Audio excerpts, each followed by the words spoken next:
১৯৯৬ সালে ঢাকার পল্লবীতে তাকে গুলি করে হত্যা করান জাতীয় পার্টির নেতা নাজিউর রহমান মঞ্জু। এখনকার নামকরা নেতা আন্দালিব রহমান পার্থর বাবা এই খুনি।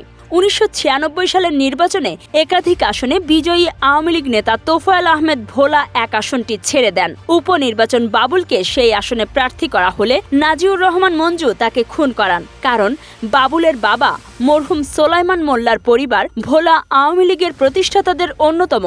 সেই পরিবারের সদস্য বাবুল এমপি হয়ে গেলে ভোলা এক আসন আর কোনোদিন পাওয়া যাবে না। বাবুলকে হত্যা করে নাজিউর রহমান মঞ্জু তার দলে ঘোষণা দিয়ে বলেন, খুন তিনি এমনভাবে করেন যাতে কোনো সাক্ষী প্রমাণ না থাকে এবং আওয়ামী লীগ কোনোদিন এই বাবুল হত্যার বিচার করেনি। কারণ নাজিউর রহমান মঞ্জু আওয়ামী লীগ নেতা শেখ সেলিমের ভগ্নিপতি। সেই শেখ সেলিমের ভাগ্নে আর শেখ হেলালের মেয়ের জামাই আন্দালিব রহমান পার্থ এখন প্রতিদিন শেখ হাসিনার ফাঁসি চায়। আর আওয়ামী লীগের নেতা কর্মীরা প্রতিদিন জীবনের ঝুঁকি নিয়ে মিছিল করে